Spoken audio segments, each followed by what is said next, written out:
বিসমিল্লাহির রহমানির রহিম। পরম করুণাময় ও অসীম দয়ালু আল্লাহর নামে শুরু। ومن أحسن قولا ممن دعا إلى الله وعمل صالحا وقال إنني من المسلمين وكذلك أنزلناه آيات بينات وأن الله يهدي من يريد إن الذين آمنوا والذين هادوا والصابئين والنصارى والمجوس والذين أشركوا إن الله يفصل بينهم يوم القيامة إن الله على كل شيء شهيد ألم تر أن الله يسجد له من في السماوات ومن في الأرض والشمس والقمر والنجوم والجبال والشجر والدواب وكثير من الناس وكثير حق عليه العذاب ومن يهن الله فما له من مكرم إن الله يفعل ما يشاء هذان خصمان اختصموا في ربهم فالذين كفروا قطعت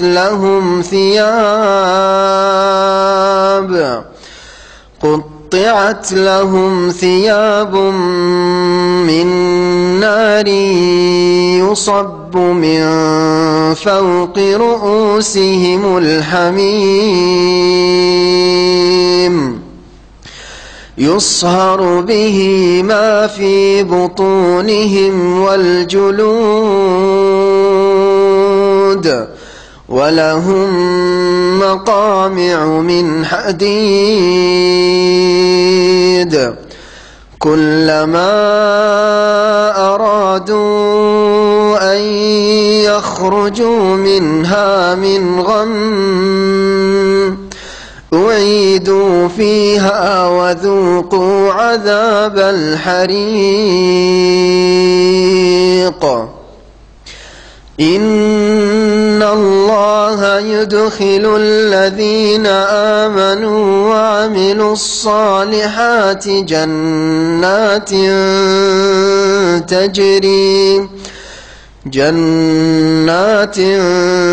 تجري من تحتها الأنهار يحلون فيها من أساور من ذهب ولؤلؤا ولباسهم فيها حرير وهدوا إلى الطيب من القول وهدوا إلى صراط الحميد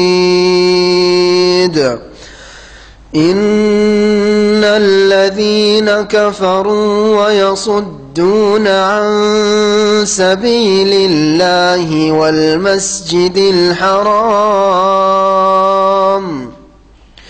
والمسجد الحرام الذي جعلناه للناس سواء العاكف فيه والباد ومن يرد فيه بإلحاد بظلم نذقه ومن يرد فيه بإلحاد بظلم نذقه من عذاب أليم وإذ بوأنا لإبراهيم مكان البيت ألا تشرك بي شيئا وطهر بيتي للطائفين والقائمين والركع السجود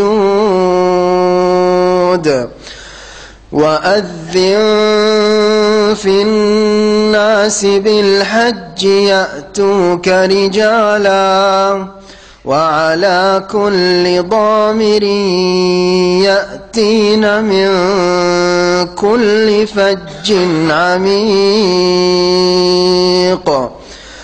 ليشهدوا منافع لهم ويذكروا اسم الله في أيام معلومات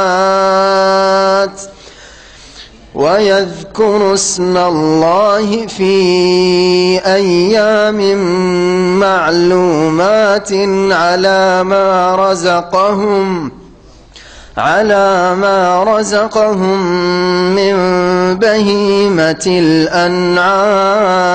الأنعام فكلوا منها وأطعموا البائس الفقير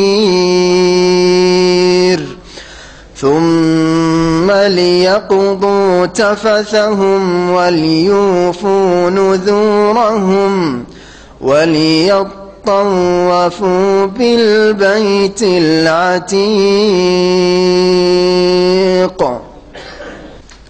السلام عليكم ورحمة الله وبركاته. بسم الله الرحمن الرحيم. الحمد لله رب العالمين والصلاة والسلام على سيد المرسلين نبينا محمد وعلى آله وصحبه أجمعين. أما بعد فأعوذ بالله من الشيطان الرجيم. وكذلك أنزلناه آيات بينات وأن الله يهدي من يريد. إن الذين آمنوا والذين هادوا والصابئين والنصارى والمجوس والذين أشركوا إن الله يفصل بينهم يوم القيامة إن الله على كل شيء شهيد. সম্মানিত ভাতৃমণ্ডলী, আল্লাহ পাক রব্বুল আলামিনের যাবতীয় প্রশংসা যে আল্লাহ পাক রব্বুল আলামিন আমাদের সৃষ্টি করেছেন এবং আমাদের হিদায়াত দান করেছেন। আল্লাহ পাক রব্বুল আলামিন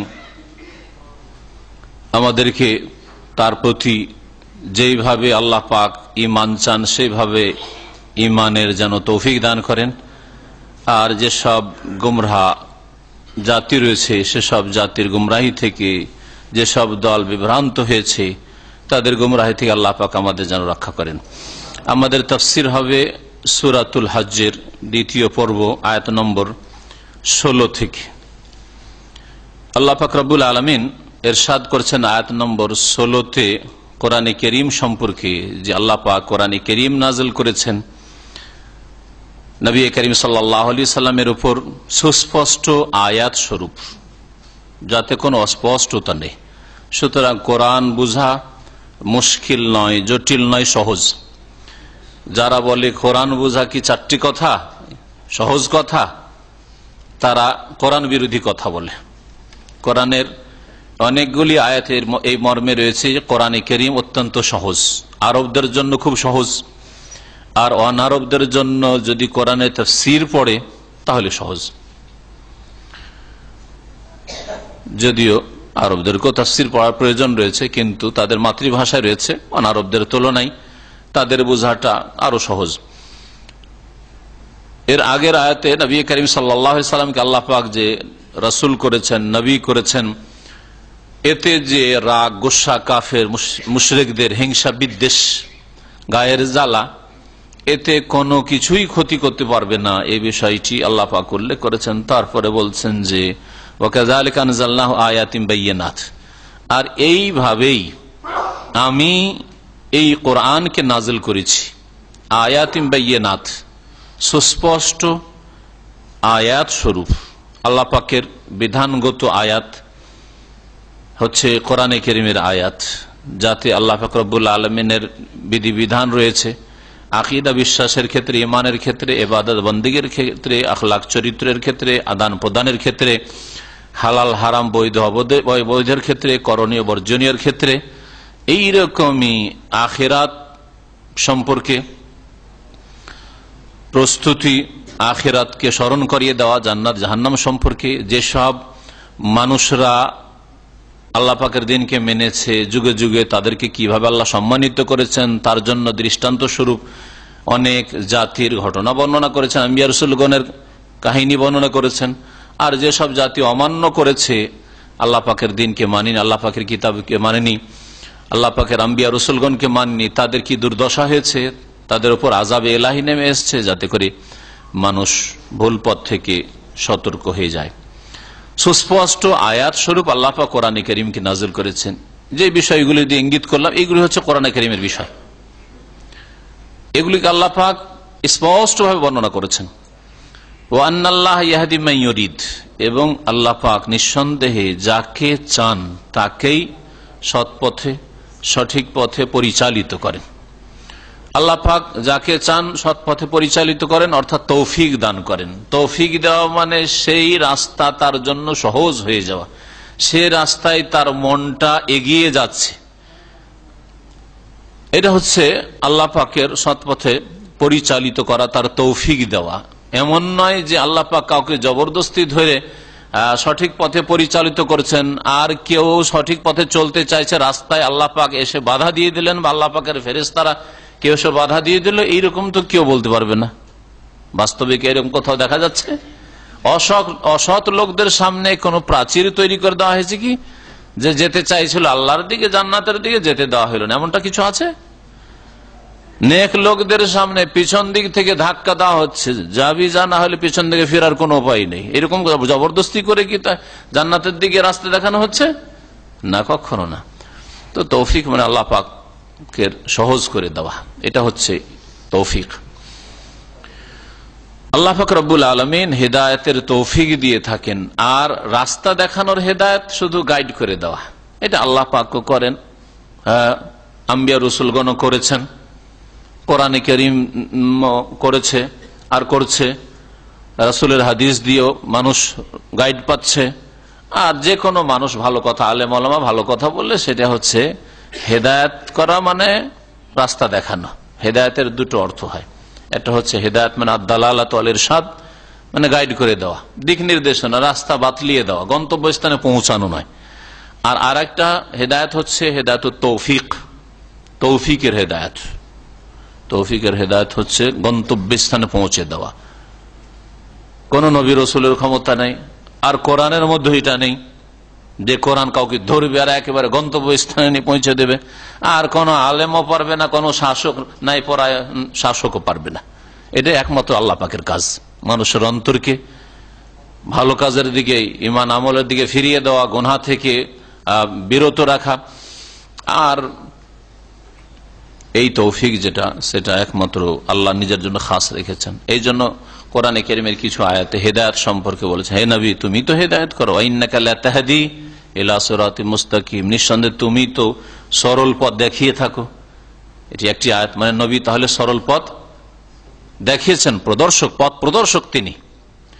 আবার আর এক আয়াতে তার চাচা আবু তালেব যখন ঈমান নিয়ে আসলো না, তখন আল্লাহ পাক সান্ত্বনামূলক আয়াত নাযিল করে বললেন নবীকে, ইন্নাকা লা তাহদি, লা তাহদি, নিঃসন্দেহে তুমি হেদায়েত করতে পারবে না, মান আহবাবতা, যাকে তুমি ভালোবাসো, ভালোবাসলেই তুমি হেদায়েত করে দেবে, মানে গন্তব্যস্থানে পৌঁছাতে পারবে, এটা আমার কাজ। ওয়ালাকিন্নাল্লাহ ইয়াহদি মান ইয়াশা, তবে আল্লাহ পাক যাকে তৌফিক দিতে চান দিয়ে থাকেন, হেদায়েতের তৌফিক। এই দুটোই অর্থে হেদায়েত ব্যবহৃত হয়েছে আরবি শব্দ ক্ষেত্র বিশেষে। আপনাকে বুঝতে হবে যে এখানে হেদায়েতটা কোন অর্থে আছে, এটা হচ্ছে তাফসীর বুঝা। সব জায়গায় আপনি দুটো অর্থ করে দিবেন, বা এটা এখানে ধরে নেবো, এটা ওইখানে ধরে নেবো, চলবে না। যেটা যেখানে আল্লাহ পাক বুঝাতে চেয়েছেন সেটাই হচ্ছে সেখানে হেদায়েতের সঠিক অর্থ। ওয়ান্নাল্লাহ ইয়াহদি মান ইউরিদ, আল্লাহ পাক রব্বুর রাস্তাও দেখান, আল্লাহ পাক রব্বুর তৌফিকও দিয়ে থাকেন, আল্লাহর হাতে সবকিছু। ইন্নাল্লাযীনা আমানু ওয়াল্লাযীনা হাদু ওয়াস-সাবিঈনা ওয়ান-নাসারা ওয়াল-মাজূসা ওয়াল্লাযীনা আশরাকু ইন্নাল্লাহা ইয়াফসিলু বাইনাহুম ইয়াওমাল কিয়ামাহ। এই আয়াতে আল্লাহ পাক রব্বুল আলামিন এ কথার ঘোষণা করেছেন যে কিয়ামতের দিবসে, বিচারের দিনে আল্লাহ পাক সমস্ত জাতি যা আগে এসেছে, বর্তমানে আছে, আর কিয়ামত পর্যন্ত আসবে, সমস্ত জাতির নাম নেওয়া কোরআনে কারীম সম্ভব নয়। এক তো ধর্মের জাতি, এক হচ্ছে মতবাদের জাতি, আর এক হচ্ছে মুসলিমদের মধ্যে দল উপদলের জাতি, বহু জাতি ফিরকা। তো এতগুলির নাম নেওয়া সম্ভব নাই। নতুন নতুন ইজম আর মতবাদ পয়দা হইতে আছে। এ হচ্ছে মার্কস ইজম, হচ্ছে মাও ইজম, এ হচ্ছে অমুক মতবাদ, অমুক মতবাদ। তো নাম না সম্ভব না। এই সমস্ত বাতিল আর হক পন্থীরা, বাতিল পন্থীরা আর হক পন্থীরা সকলেই বিচার দিবসে আল্লাহর সামনে হাজির হবে, দণ্ডায়মান হবে। আর সকলের মাঝে আল্লাহ পাক রব্বুল আলামিন একমাত্র চূড়ান্ত ফয়সালা করবে, সেখানে কেউ ফয়সালাকারী থাকবে না। আল্লাহ পাক ইরশাদ করেছেন, ইন্নাল্লাযীনা আমানু, নিঃসন্দেহে যারা সত্যিকার অর্থে ঈমান নিয়ে এসেছে, বিশ্বাস স্থাপন করেছে, অর্থাৎ মুমিন যারা, ওয়াল্লাযীনা হাদু, আর যারা ইহুদি হয়েছে। আল্লাহ এই কথা বলেননি যে যাদেরকে আমি ইহুদি করেছি। এই আয়াত আর এইরকম যে আয়াতগুলি কোরআনে কারীমে রয়েছে হাদু বলে, ওরা ইহুদি হয়েছে, বোঝা গেল যে ইহুদির নামটা আল্লাহ প্রদত্ত না, আল্লাহ দেননি। এই জন্য যারা সত্যিকার অর্থে মুসা আলাইহিস সালাম অনুসারী ছিল, তাদেরকে বলা হয় আতবাউ মুসা, মুসার অনুসারী, বা বনি ইসরাইল, মুসা আলাইহিস সালামের অনুসারী। ইহুদি নামটা ওদের চয়েস করা, চয়ন, ওদের গড়া, তৈরি করা। পক্ষান্তরে মুমিন মুসলিম নাম এটা আল্লাহ পাকের দেওয়া। আমাদের নাম মুমিন মুসলিম, এটা আল্লাহ পাকের দেওয়া। ওয়াসাবেঈনা, আর যারা সাবেঈ কারা, এ সম্পর্কে একাধিক মত রয়েছে। সবচেয়ে প্রসিদ্ধ মত হচ্ছে তারকা পূজক যারা।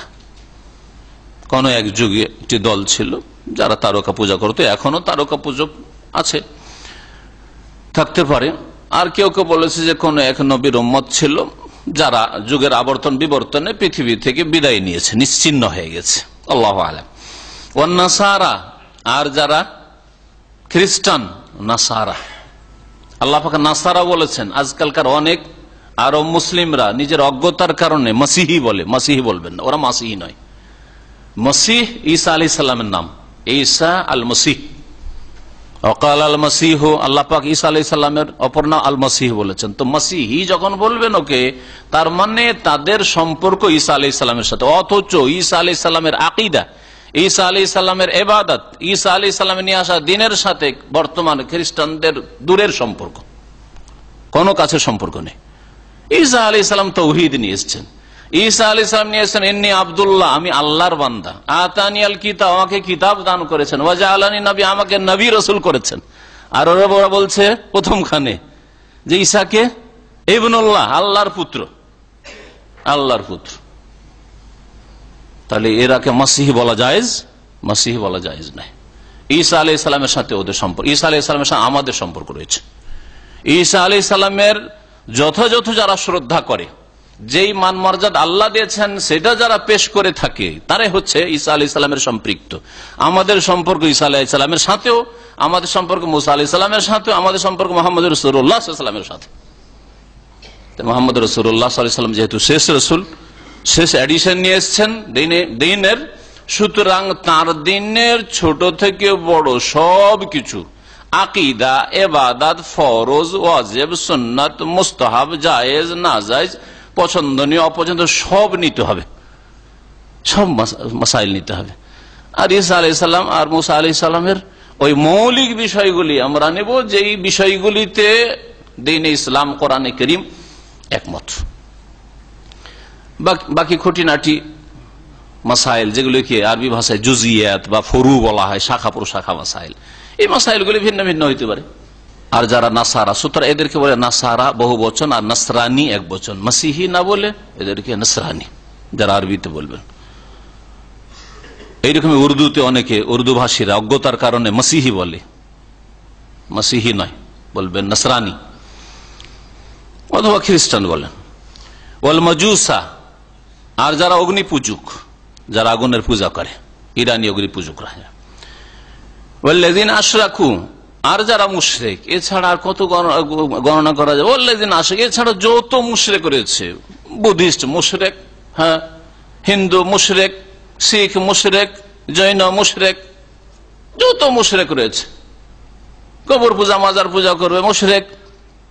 ওয়াল্লাযীন আশরাকু, যত মুশরিক ছিল আর যত বর্তমান আছে আর কিয়ামত পর্যন্ত যত মুশরিক আসবে, ওয়াল্লাযীন আশরাকু, পৃথিবীতে যত দল উপদল হইতে পারে। প্রথম আল্লাহ বলেছেন মুমিনদের কথা, তারপরে গোমরাহ বাতিলপন্থীদের কথা, আর এইরকম মুসলিম মতে যত ফিরকা পয়দা হয়েছে।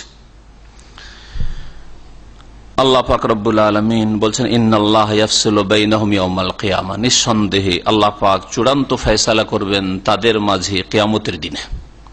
কিয়ামতের দিন আল্লাহ পাক হক ফয়সালা করবেন। সেই দিন যারা হকপন্থী পৃথিবীতে ছিল তারা জান্নাতি হবে, আল্লাহর সঠিক দিন যুগে যুগে মেনে চলতো তারা জান্নাতি হবে। আর যারা আল্লাহর দিনকে বিক্রি করে ভেঙে খেয়েছে, আল্লাহর দিনের দোহাই দিয়েছে কিন্তু শিরক করেছে, যেমন ইব্রাহিম আলাইহিস সালামের দিনের দোহাই দিত মক্কার কুরাইশরা, আরবরা, কিন্তু তারা মুশরিক ছিল। আল্লাহ পাক চূড়ান্ত ফয়সালা করবেন সেই আরব মুশরিক নবী সাল্লাল্লাহু আলাইহি সাল্লামের জামানা তাদের মাঝে, আর রাসূলুল্লাহ সাল্লাল্লাহু আলাইহি সাল্লাম আর তার সাহাবায়ে কেরামদের মাঝে। ইন্নাল্লাহা আলা কুল্লি শাইইন শাহীদ, নিঃসন্দেহে আল্লাহ পাক রব্বুল আলামিন সবকিছুর প্রত্যক্ষদর্শী। কিভাবে আল্লাহ পাক চূড়ান্ত ফয়সালা করবেন? সেখানে কারো উপরে জুলুম করা হবে না, কোনো জুলুম হবে না। ওমা রাব্বুকা বিযাল্লামিল লিল আবিদ, কেমন করে বলছে? আল্লাহ সবকিছু প্রত্যক্ষ করেন, যে সবকিছু দেখছেন, কে কি করছে, ইহুদি কি করে, কি আকীদা রাখে, খ্রিস্টান কি আকীদা রাখে, মজুস কি আকীদা রাখে, সাহাবী কি আকীদা রাখে, কবর পূজারী কি আকীদা রাখে, আরব মুশরিকরা কি আকীদা রাখে, আল্লাহ পাক সবকিছু দেখছেন। আর এই দেখা দিয়ে যদি আল্লাহ ফয়সালা করতেন, তবুও তিনি হক ফয়সালা করতেন। তারপরেও মানব জাতির স্বভাব হচ্ছে অস্বীকার করা, নিজের দোষ ত্রুটিকে ঢাকার চেষ্টা করা। সেই জন্য সেই দিন বলবে আল্লাহ আমরা জানতাম না, আল্লাহ আমরা বুঝতাম না, আমাদের কাছে কেউ বলতে আসেনি, মা জানা মিন নাযির, আমরা তো এগুলি জানতাম না যে হারাম, এই শিরক, এই বিদআত। তখন আল্লাহ পাক রব্বুল আলামিন প্রমাণ পেশ করবেন। এক প্রমাণ হবে তাদের কর্মলিপি, আমলনামা লেখা আছে, রেকর্ড, এত তারিখে এতটার সময় এত সেকেন্ড মিনিট। দুনিয়ার সুপার মার্কেটে যদি তা করতে পারে মানুষ, হ্যাঁ, কখন কি আপনি কিনেছেন আর বেচেছেন, তাই যদি আপনি রিপোর্ট পেশ করতে পারেন, রব্বুল আলামিন পেশ করবেন না? দলিল আল্লাহর জানাই যথেষ্ট, তারপরে আমলনামা সাক্ষী হিসাবে, ফেরেশতারা যারা আমলনামা লিখেছেন সাক্ষী হিসাবে তারা আছেন, আর তারপরে অতিরিক্ত সাক্ষী প্রত্যেকের অঙ্গ প্রত্যঙ্গ, যত অঙ্গ প্রত্যঙ্গ রয়েছে, হাত পা শরীরের চামড়া সবকিছু সাক্ষী দেবে আপনার বিরুদ্ধে। যে শরীরে এত যত্ন করেছেন, শরীরে যত্ন করতে গিয়ে ঘুম দিয়েছেন, ফজর নামাজ পড়েননি, আপনার বিরুদ্ধে সাক্ষী দেবে। বেনামাজি ছিল, নামাজ পড়তে নিয়ে যায়নি, আমাদেরকে সাক্ষী দেবে। শিরিক করেছে, আল্লাহ তুমি আমাদেরকে অঙ্গ প্রত্যঙ্গ হাত পাকে সৃষ্টি করেছে যাতে করে তোমাকে সেজদা করে আমাদেরকে গায়রুল্লাহর সামনে, কবর মাজারের সামনে সেজদা করতে বাধ্য করেছে। আল্লাহ পাক রব্বুল আলামিন যেন কিয়ামতের দিন আমাদেরকে লাঞ্ছিত অপদস্থ না করেন। আল্লাহ পাক যেন কিয়ামতে আমাদেরকে পাস করার তৌফিক দান করেন। আলাম তারা আন্নাল্লাহ ইয়াসজুদু লাহু মান ফিস সামাওয়াতি ওয়া মান ফিল আরদি ওয়াশ শামসু ওয়াল কামারু ওয়ান নুজুমু ওয়াল জিবালু ওয়াশ শাজারু ওয়াদ দাওয়াবু ওয়া কাসীরুম মিনান নাস وكثير من الناس وكثير حق عليه العذاب ومن يهن الله فما له من مكرم ان الله يفعل ما يشاء। আল্লাহ পাক রব্বুল আলামিন এই আয়াতে ইরশাদ করছেন যে আসমান জমিনে যে কেউ আছে, বরং যা কিছু আছে, এখানে মান মায়ের অর্থে রয়েছে। কখনো কখনো মানটা, মান মানে যারা, হ্যাঁ, বা যে ব্যক্তির ক্ষেত্রে হয়, কিন্তু বস্তুর ক্ষেত্রেও কখনো কখনো ব্যবহৃত হয়। এটা হচ্ছে আরবি গ্রামার কাওয়ায়েদ। মা অধিকাংশ সময় বস্তুর জন্য বলা হয়, মা হাজা মানে এটা কি, কিন্তু মা হাজা এটা কে, এই অর্থে কখনো কখনো ব্যবহৃত হয়। আরবি গ্রামার শোনেন, মান হাজা এটা কি, এটা কি না, এটা কে, হ্যাঁ, বা এরা কারা, মান হাওলায়।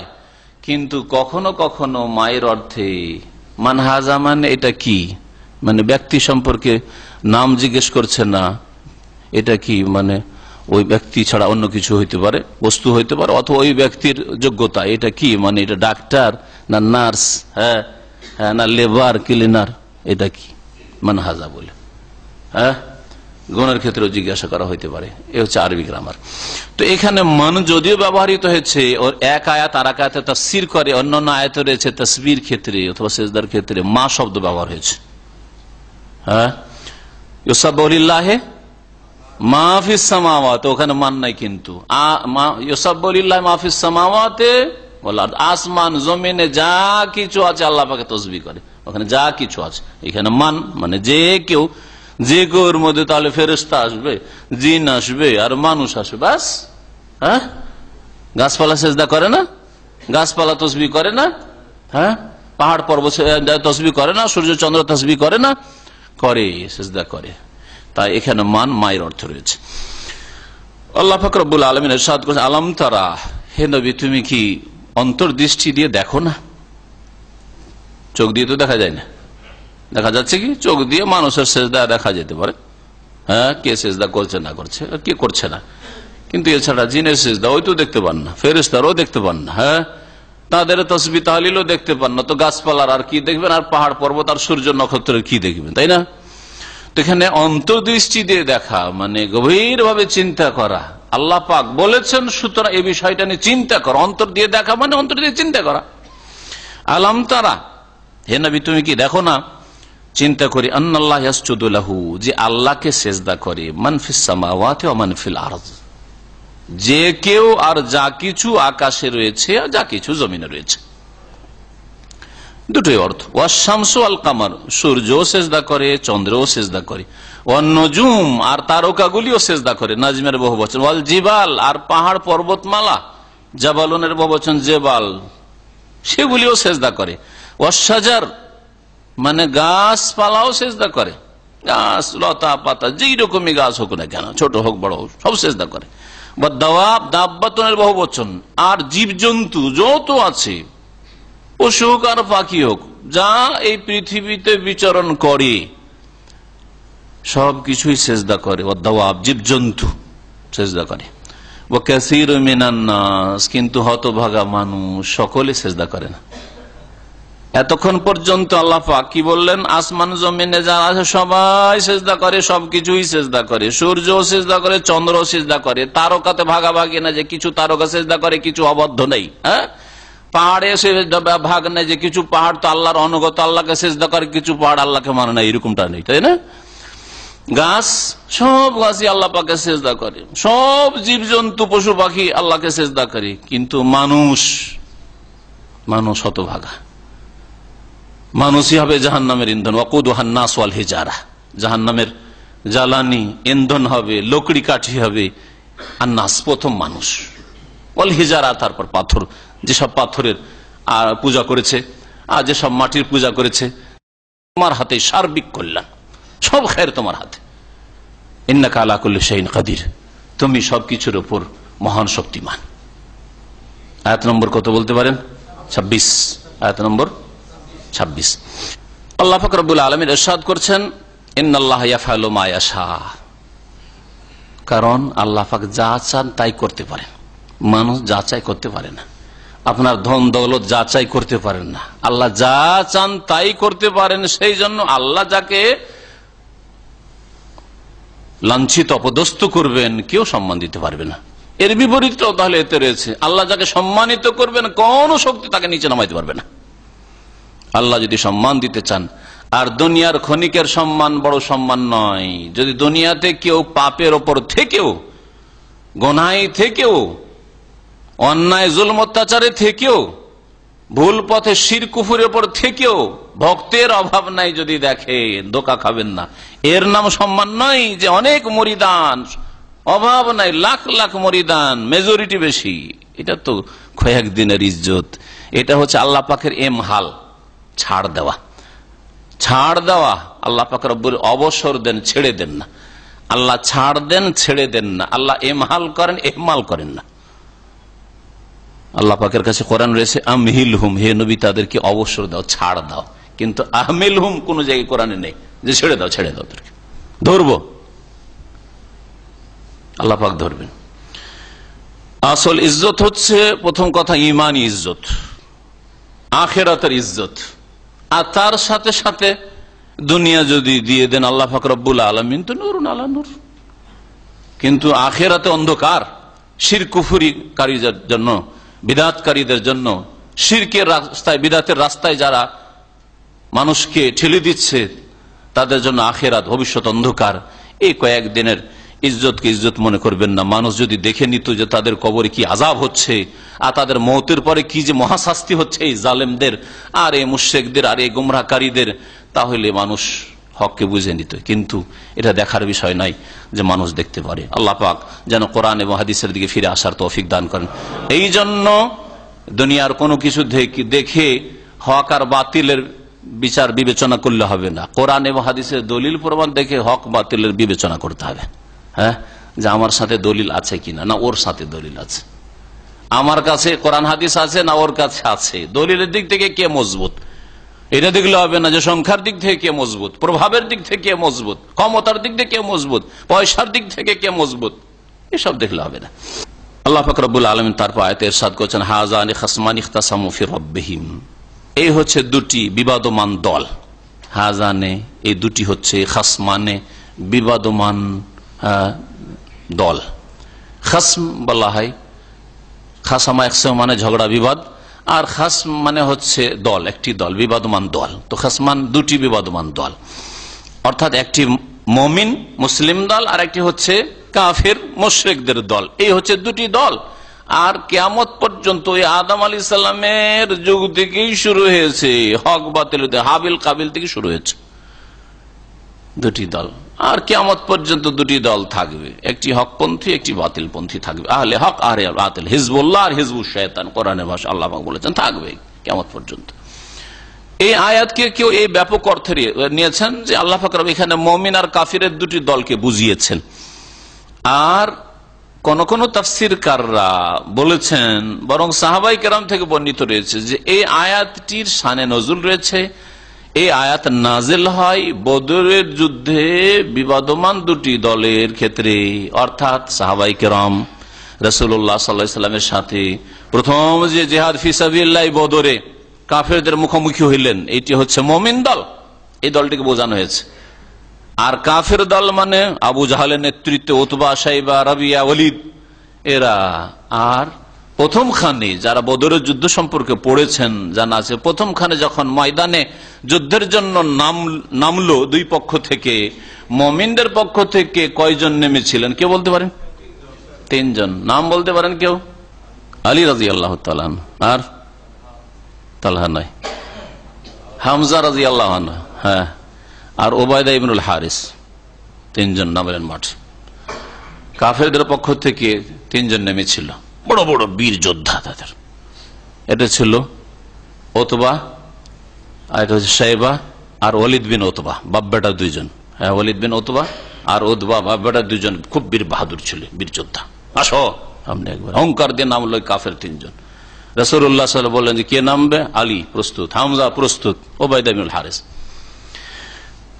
আল্লাহ পাক রব্বুল আলামিন এই যে দুটি দল প্রথম ইসলামের ইতিহাসে, রাসূলুল্লাহ সাল্লাল্লাহু আলাইহি ওয়াসাল্লামের সিরাতে প্রথম এই দুটি বিবাদমান দল যে হক বাতিলের চূড়ান্ত ফয়সালার জন্য নেমেছিলেন, যেই দিনকে আল্লাহ পাক রব্বুল আলামিন বলেছেন ইয়াউমুল ফুরকান, হক বাতিলের মাঝে পার্থক্যকারী দিন। ইয়াউমাল তাকাল জামআন, যেই দিন দুটি দল মুখোমুখি হয়েছিল। আল্লাহ কোরআনে কারিমে বদরের যুদ্ধ সম্পর্কে যে আয়াতগুলো রয়েছে তাতে বলেছেন। সহিহ বুখারী মুসলিমে রয়েছে আবু যার রাদিয়াল্লাহু তাআলা আনহু থেকে বর্ণিত, আন্নাহু কানা ইউকসিমু কাসামান। আবু যার রাদিয়াল্লাহু আনহু প্রখ্যাত সাহাবী, তিনি কসম করে বলতেন। কসম করে কি বলতেন? যে আন্না হাযিহিল আয়া, এই আয়াতি, হাযানি খাসমানি ইখতাসামু ফি রাব্বিহিম, এই দুটো বিবাদমান দল তাদের রবের ব্যাপারে বিবাদে লিপ্ত হয়েছে। এক দল রবের সাথে শিরক করে, এই কুফরি শক্তি কুরাইশ, আর আরেকটি দল মুহাম্মদ রাসূলুল্লাহ সাল্লাল্লাহু আলাইহি ওয়াসাল্লাম তার সাহাবায়ে কেরাম আল্লাহ পাকের তৌহিদ প্রতিষ্ঠা করতে চায় আল্লাহ পাকের জমিনে। আল্লাহ পাকের সবচেয়ে পবিত্র জমিন, যেই জমিনকে কম পক্ষে শিরক মুক্ত রাখা যাক, মক্কাতুল মুকাররমা, সেখানেও তারা শিরক শুরু করেছে। এই জমিনকে পাক করতে হবে শিরক কুফরি থেকে, মূর্তি পূজা থেকে। এদের সম্পর্কে নাজল হয়েছে। বলছেন নাজালাত ফি হামজা ওয়া সাহিবাই, হামজা আর তার দুই সঙ্গী সম্পর্কে, অর্থাৎ দুই সাহাবী যাদের নাম বললাম, আর উতবা ওয়া সাহিবাই, উতবা আর তার দুই সাথী, উতবা শাইবা আর ওয়ালিদ ইবনে উতবা, ইয়াউমা বারাজু ফি বদর, বদরের যুদ্ধে যখন তারা মুখোমুখি হয়েছিল।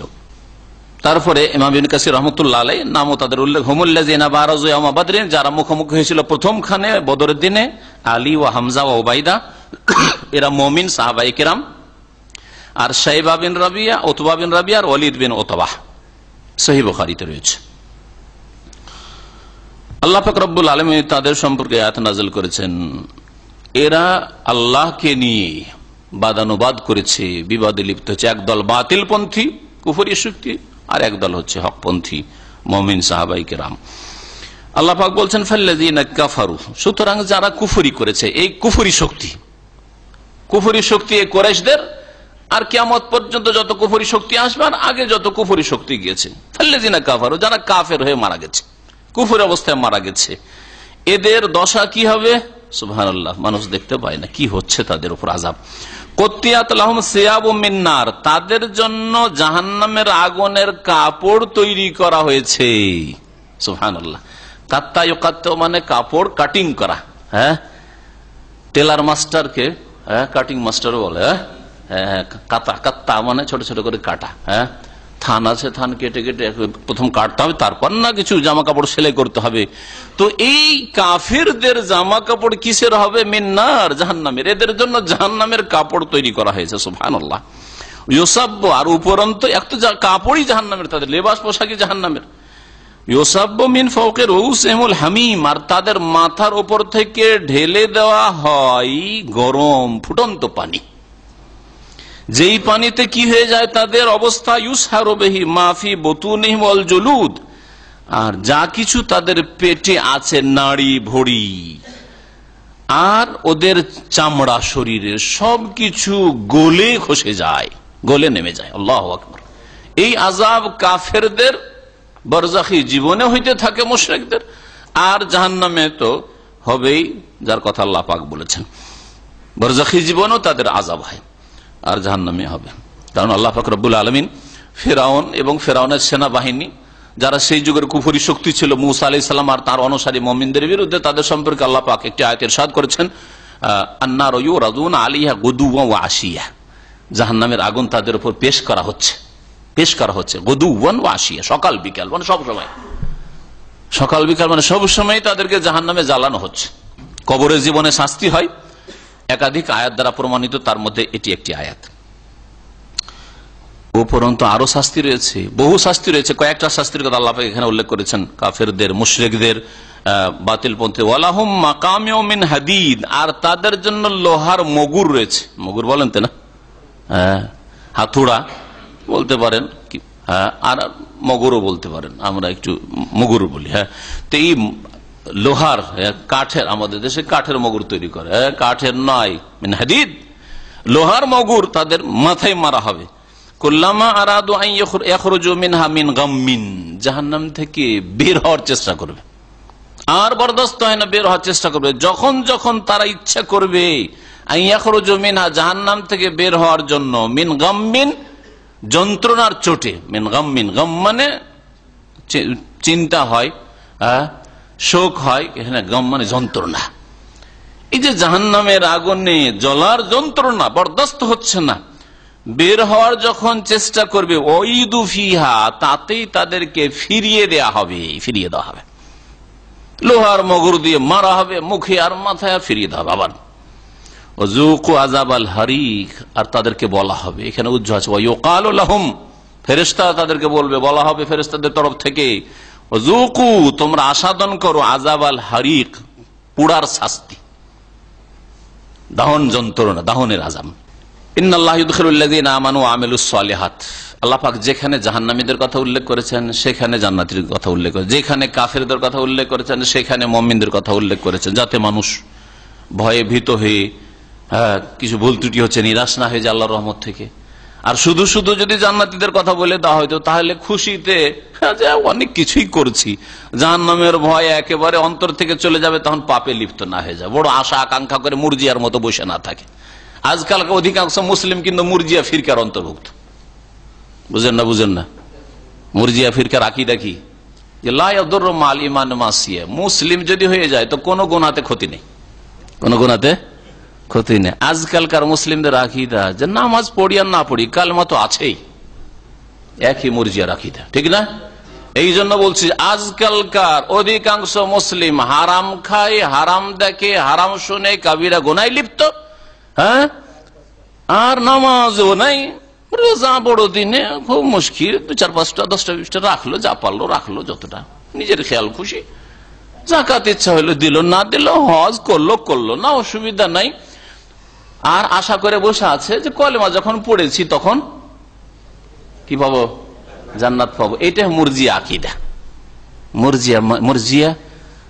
মুরজিয়া যারা আমলকে ঈমান থেকে বের করে দিচ্ছে, একবার বের করেছে, আমলের প্রয়োজনই নাই, আমল থাক আর না থাক কলেমা তো আছে। অধিকাংশ মুসলিমদের অবস্থা দুঃখজনক আজকাল। আর এর বিপরীত হচ্ছে খারেজিরা, যারা একবার আল্লাহর রহমত থেকে নিরাশ, কাবিরা গুনাহ করেছে, কাফের, চিরকালে জাহান্নামী। আর যখন কাফের হয়ে গেছে সুতরাং তার রক্ত হালাল, মারো। সুতরাং আল্লাহ পাকের সবচেয়ে বড় ওলি সেই জামানার আলী রাদিয়াল্লাহু তাআলা আনহু, তাকে খুন করলো এই খারেজিরা। এটা হচ্ছে খারেজিদের চরিত্র। যতই বড় আলেমে দ্বীন হোক, আর শাইখুল হাদিস হোক, আর মুহাদ্দিস হোক, আর দ্বীনের খাদেম হোক, যদি এই সন্ত্রাসী যারা মুসলিম সমাজের জঙ্গি এদের বিরুদ্ধে বলে তো ওরা খুনকে হালালের ফতোয়া দিয়ে দেয়, হালাল ফতোয়া দিয়ে দেয়। বুঝতে পেরেছেন? যতই ভালো দিক থাক একজন মুসলিমের, একটা গুনাহ যদি দেখে এই শাসক এই কাজ করেছে সুতরাং এই রক্ত হালাল, দিল কুফরের ফতোয়া। বুঝতে পেরেছেন? এটা হচ্ছে খারেজিদের চরিত্র। একদিকে খারেজিরা গোমরা হয়েছে যে কাবিরা গুনাহ করলে আর ইসলামই থাকে না, আর একদিকে মুরজিয়া গোমরা হয়েছে যে নামাজ করুক আর না করুক কলেমা তো আছে। দুটোই গুমরা দল, কিন্তু সাবধান দুটো থেকে। দুটো হচ্ছে রোডের সাইডে দুটো গর্ত, যে কোনো রোডের সাইডে দেখবেন গর্ত আছে, কেন মাটিগুলি খোদাই করে তো উঁচা রোডটা উঁচা করা হয়েছে, তাই না? তো সিরাতে মুস্তাকিম উঁচা রাস্তা, হ্যাঁ, যেটা হচ্ছে রাজপথ, আর দুই দিকে গর্ত, এইদিকে মুরজিয়াদের গর্ত, জাহান্নামের গর্ত, আর এইদিকে হচ্ছে খারেজিদের গর্ত। আল্লাহ পাক আমাদেরকে এই খারেজিদের আর মুরজিয়াদের ফিতরা থেকে যেন বাঁচিয়ে রাখেন। আল্লাহ পাক রব্বুল আলামিন ইরশাদ করেছেন, ইন্নাল্লাহা ইউদখিলুল্লাযীনা আমানু ওয়া আমিলুস সালিহাত, নিঃসন্দেহে আল্লাহ পাক দাখিল করবেন, প্রবিষ্ট করবেন ওই সব লোকদেরকে জান্নাতে যে সব লোকেরা ঈমান নিয়ে এসেছে। তাহলে ঈমান প্রথম শর্ত, বিশ্বাস রাখতে হবে। আল্লাহ যা বিশ্বাস করতে বলেছেন তা বিশ্বাস করবেন। যদি সন্দেহ থাকে নেক আমলে কাজ হবে না, নামাজ রোজায় কাজ হবে না।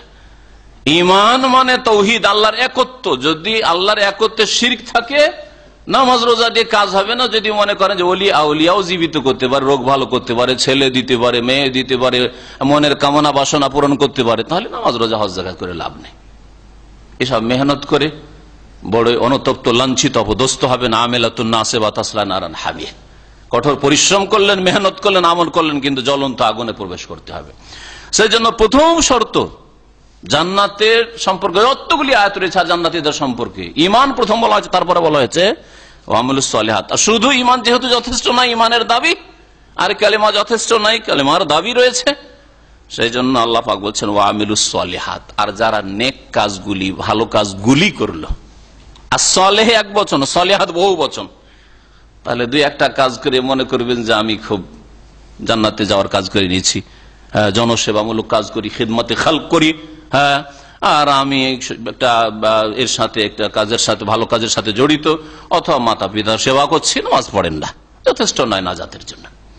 সালেহাত লাগবে, যেমন মাতা পিতার সেবাও লাগবে, হ্যাঁ, তেমনি আল্লাহ পাকের হক নামাজও লাগবে।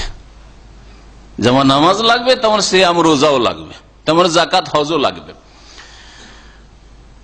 যারা ঈমান নিয়ে এসছে আর সৎকর্মশীল হয়েছে, ভালো কাজগুলি করেছে, তাদেরকে আল্লাহ পাক দাখিল করবেন কোথায়? জান্নাত, বহু বাগান বিশিষ্ট জান্নাতে। তাজরি মিন তাহতিহাল আনহার, যার নিম্ন দেশে নহর সমূহ প্রবাহিত হবে।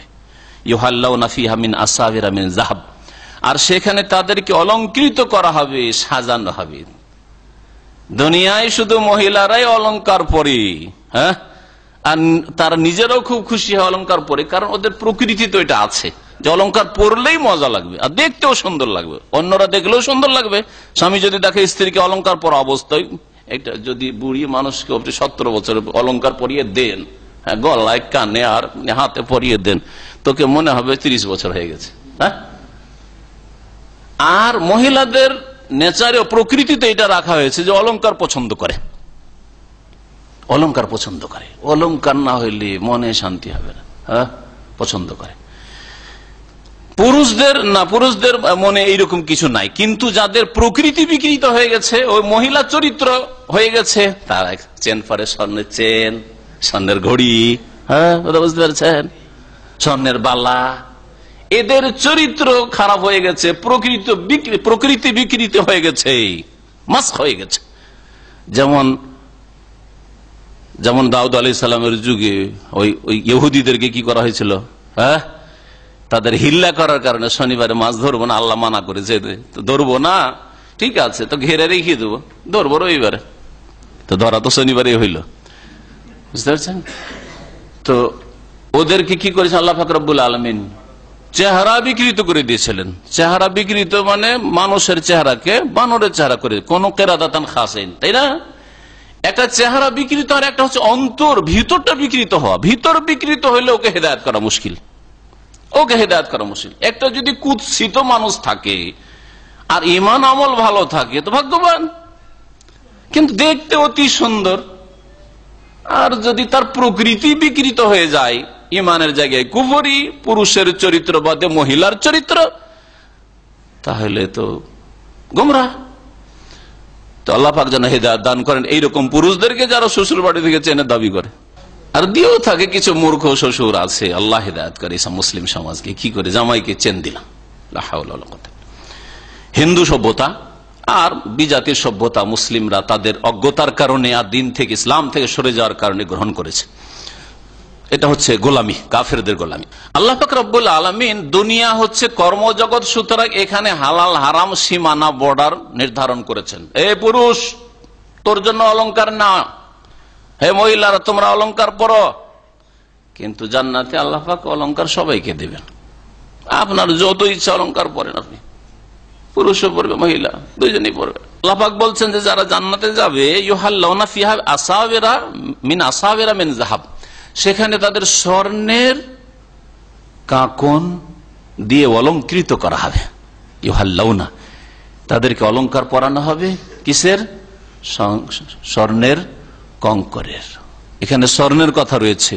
আর অন্য আরেকটি আয়াত কোরআনে কারিমে রয়েছে, তাতে রয়েছে আসাওয়িরা মিন ফিদ্দাহ, চাঁদির।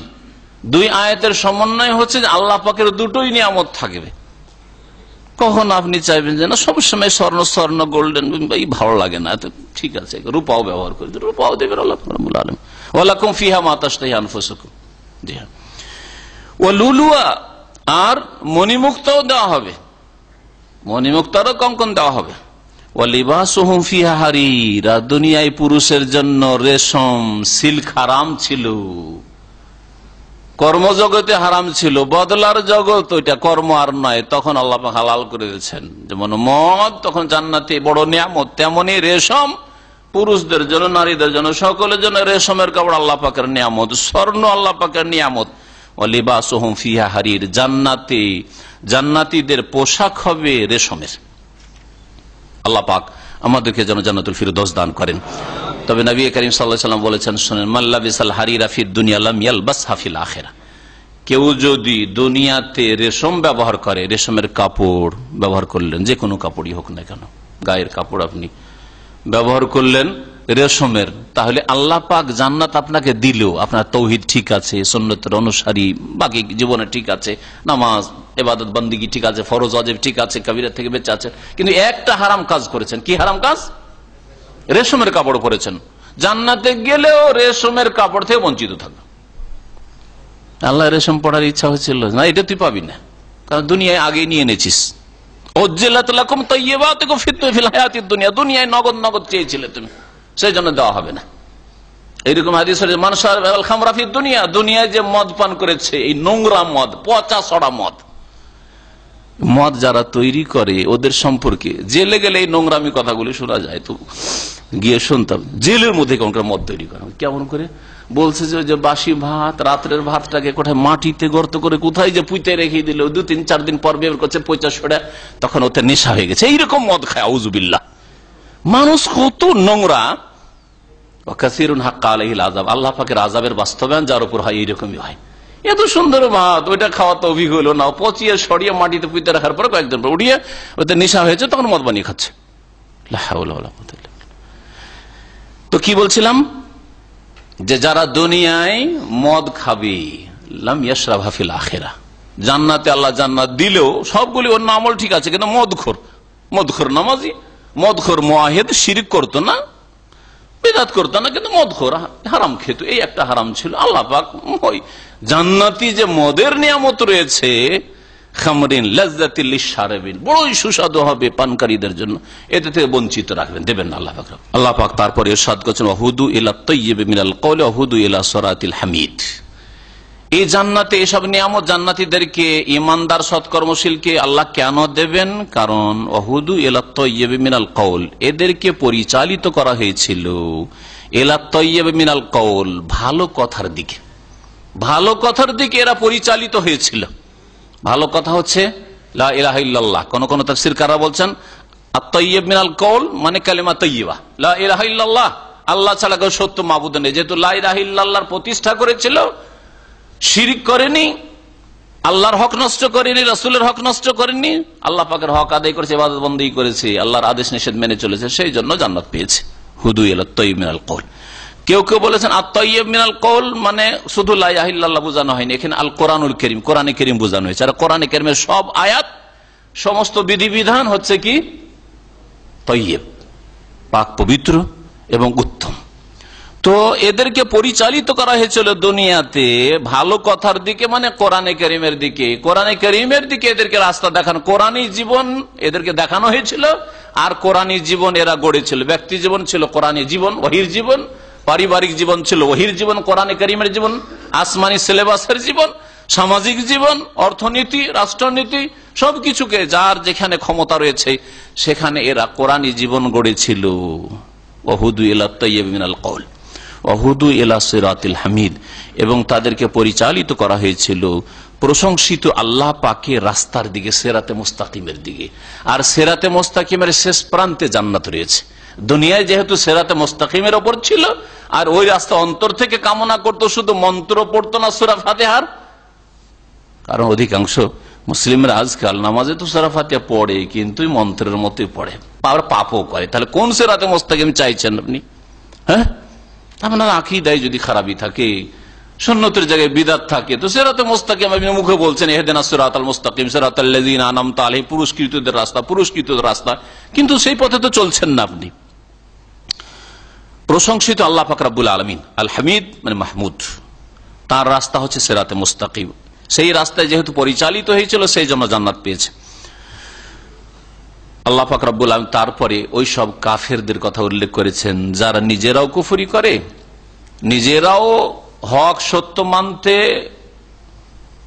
নিজেকে বাধা দেয়, না মানবে না, তারা নিজেরাও মানে না, আর অন্যদের জন্য বাধা হয়ে দাঁড়ায় হক সত্য মানতে, কোরআন মানতে, দিন মানতে, ইসলাম মানতে, আর ইবাদত বন্দেগীতে বাধা সৃষ্টি করে। বিশেষ করে মসজিদে হারাম, মসজিদে হারামে যেতে কাফের মুশরিকরা, কুরাইশরা বাধা দিয়েছিল রাসূলুল্লাহ সাল্লাল্লাহু আলাইহি সাল্লামকে, সাহাবায়ে কেরামদেরকে হুদাইবিয়ার বছর ৬ষ্ঠ হিজরিতে।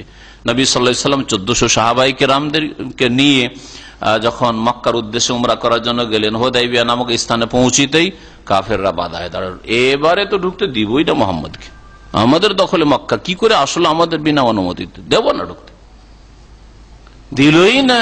শেষ পর্যন্ত হুদাইবিয়ার সন্ধি হলো, তাতে কি ছিল?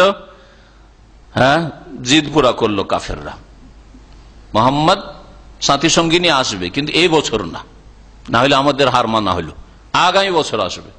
আর এসে ইচ্ছা মতো থাকতে পারে, মাত্র 3 দিন থাকবে, আর মক্কায় যখন প্রবেশ করবে কোনো অস্ত্র কারো কাছে থাকবে না। এইরকম বেশ কিছু শর্ত, যে শর্তগুলো বাহ্যিক, মুসলিমদের তো হার ছিল, কিন্তু আল্লাহ পাক এটাকে বিজয়ী বলেছেন। এটাকে আল্লাহ পাক কি বলেছেন? ইন্না ফাতাহনা লাকা ফাতহাম মুবিনা, সুস্পষ্ট বিজয় বলেছেন, সূরাতুল ফাত এই মর্মেই নাযিল হয়েছে।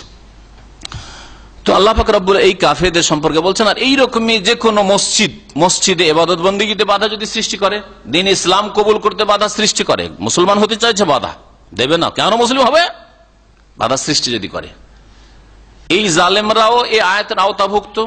এইরকমই কেউ যদি মসজিদ নির্মাণ করতে বাধা দেয়, না মসজিদ বানাতে দেব না, মসজিদের ক্ষয়ক্ষতি করে, মসজিদ শহীদ করে, সব কাফের এই আয়াতের অন্তর্ভুক্ত। আল্লাহ পাক বলছে, ইন্নাল্লাযীনা কাফারু ওয়া ইয়াসুদ্দুনা আন সাবিলিল্লাহি ওয়াল মাসজিদিল হারাম, নিঃসন্দেহে যারা কুফরি করেছে, আল্লাহকে, আল্লাহর তাওহীদকে অস্বীকার করেছে, আল্লাহর দ্বীনকে অস্বীকার করেছে, অমান্য করেছে, ওয়া ইয়াসুদ্দুনা আন সাবিলিল, আল্লাহর রাস্তায় চলতে বাধা সৃষ্টি করে। আল্লাহর রাস্তা হচ্ছে দ্বীন ইসলাম, কোরআন, আল্লাহর রাস্তা হচ্ছে মসজিদ, আল্লাহর রাস্তা হচ্ছে ইসলামী প্রতিষ্ঠান, ইসলামিক শিক্ষা চালু রাখতে দিতে চাই না, বাধা সৃষ্টি করে, এরা সব এতে শামিল। ওয়াল মাসজিদিল হারাম, আর বিশেষ করে মসজিদে হারাম, মসজিদে হারামে যেতে বাধা সৃষ্টি করে।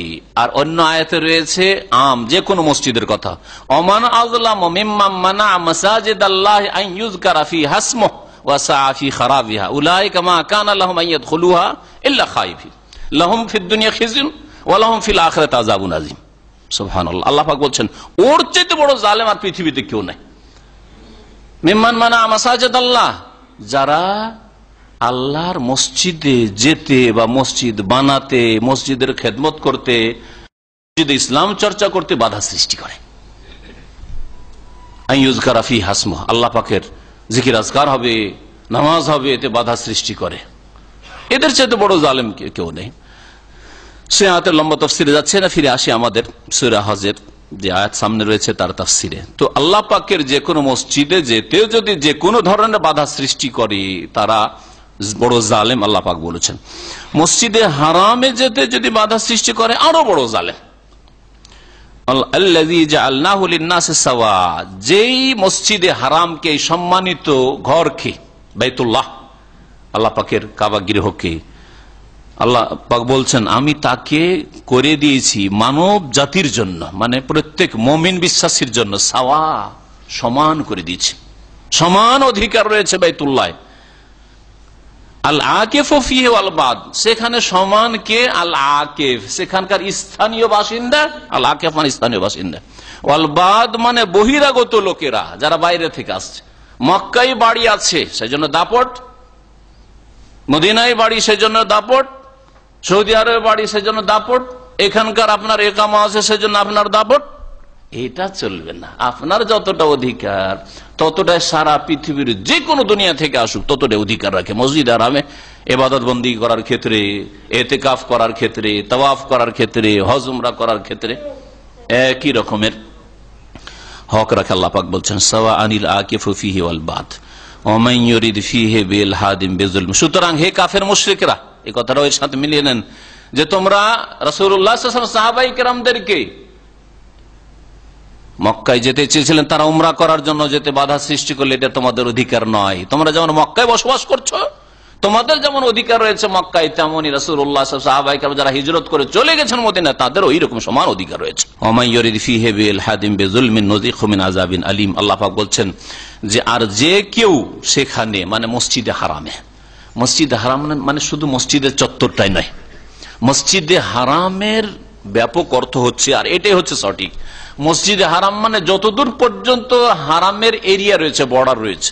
আপনারা এই সম্পর্কে জানেন যারা এখানে থাকছেন, আর যারা মক্কা যান, হয়তো মক্কায় যখন ঢুকবেন আপনি তাইফের দিক থেকে, তো মক্কা শহরের বাইরেই আপনি সারায়ের দিকে দেখবেন যে এখন হারাম কি হচ্ছে, বিগিনিং বা স্টার্ট, এরকম কিছু ইংরেজিতে লেখা আছে। আর বেদায়াতুল হারাম, বড় একটা পিলার আছে রোডের পাশে, আর দেখবেন বিদায়াতুল হারাম। ওই দিক থেকে যখন আসছেন আপনি আর তাইফের দিকে বেরিয়ে চলে আসবেন, মক্কা থেকে বেরিয়ে চলে আসছেন, তখন নেহায়াতুল হারাম, হারাম শেষ লেখা আছে। জেদ্দার দিকে বেরিয়ে যাবেন, দেখবেন নেহায়াতুল হারাম। জেদ্দার দিক থেকে যখন মক্কায় ঢুকছেন, বেদায়াতুল হারাম, হারাম এরিয়া শুরু হলো। মদিনা থেকে যখন আসছেন, সবচেয়ে নিকটের হারামের বর্ডার মসজিদের তানিম, যেটাকে মসজিদ আয়েশা আজকালকার লোকেরা বলে থাকে, তানিম এলাকা, মসজিদ হারাম থেকে 5 কিলোমিটার, ওখানে দেখবেন যে বিদায়াতুল হারাম, হ্যাঁ এখানে হারাম শুরু হচ্ছে। ওর বাইরে অনেক দূর পর্যন্ত এখন মক্কা শহর ওই দিকটাই চলে গেছে। এইভাবে যখন আপনি মেনার দিকে মুজদালিফার দিকে যাবেন, মেনা হারামের মধ্যে, মুজদালিফা হারামের মধ্যে, আরাফা হারামের বাইরে। জেনে রাখুন, আরাফা হচ্ছে হারাম এলাকার বাইরে। এই সবগুলিকে বোঝানো হয়েছে। তাহলে এই মসজিদের কথাই শুধু বলা হয়নি, আর এই ক্ষেত্রেও ওলামাদের দ্বিমত থাকলেও এটাই সঠিক যে 1 লক্ষের যে নেকি রয়েছে, মসজিদে হারামে সালাত আদায় করলে 1 লাখ গুণ পাওয়া যায় অন্য অন্য এলাকার চাইতে। এটা শুধু ওই মসজিদের মধ্যে নামাজ পড়লে আর মসজিদের চারিদিকে যে আপনার খোলা ময়দান আছে এখানে নামাজ পড়লে ওই জামাতে, না মক্কার হারামের ভিতরে যে কোনো মসজিদে যে কোনো হোটেলে নামাজ পড়লে। ধরেন আপনার স্ত্রী ভিড় ভাড়ে যাবে, পর্দা হিজাব, আর তারপর বিশেষ করে হজ আর রমজান মাসে মহিলাদের যাওয়া, ওর চাইতে ভালো হোটেলে যদি নামাজ পড়ে, তাহলে কি আপনার স্ত্রী যদি হোটেলে নামাজ পড়ে তো 1 লাখ পাবে না? একদল তো এটাই বলছে যে মসজিদ হারাম মানে মসজিদ চত্বরটাই শুধু, মসজিদ আর তার আশেপাশে ওই জামাতে যারা নামাজ পড়বে। কিন্তু এদের দলিল অত বলিষ্ঠ নয় যত দলিল বলিষ্ঠ ওই মতের যারা মসজিদে হারাম মানে হুদুদে হারাম, যতদূর পর্যন্ত হারামের সম্মানিত এরিয়া, যে এলাকার বেশ কিছু খাস বিধিবিধান রয়েছে যেগুলি অন্য এলাকায় না। যেমন এখানে শিকার করাও যাবে না, শিকারী পশু পাখি তাড়াও যাবে না, কোনো কবুতর আপনি তাড়াতে পারবেন না, পায়রা তাড়াতে পারবেন না, কোনো খরগোশ তাড়াতে পারবেন না, হ্যাঁ, তারপরে কোনো গাছ কাটতে পারবেন না। নিজের চাষ যদি থাকে সেটা আলাদা কথা, এমনি যেসব ঘাস বা গাছ জন্মায় সেগুলি কাটবো বলা ইউজাদু সাজারাতহা। কোনো পড়ে থাকা জিনিস, দামি একটা মোবাইল পড়ে আছে আর নিয়ে বাড়ি চলে আসলেন, হারাম। কি করতে হবে তাহলে? হয় আপনি উঠিয়ে নিয়ে ওখানে একটা অফিস আছে, হারিয়ে যাওয়া বস্তুর অফিস আছে হারামের পাশে, ওখানে জমা করে দেন। ওখানে যে কেউ আসবে নিজের হারিয়ে যাওয়া বস্তু পায়, কারো একামা পেয়েছেন, আপনি নিয়ে পকেটে করে নিয়ে চলে আসবেন, না জায়েজ নাই।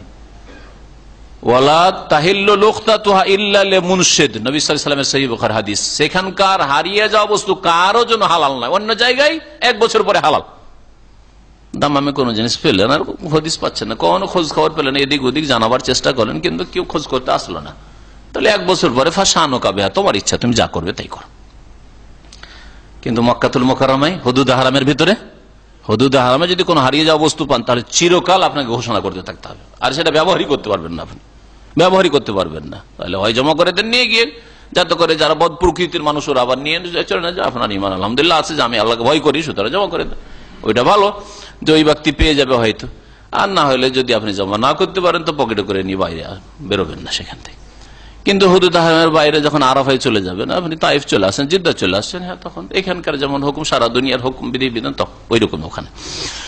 তো হারামের যে কোনো এলাকায় যেখানেই নামাজ আদায় করুক না কেন 1 লক্ষের নেকি পাবে, এটাই দলিলের দিক থেকে মজবুত।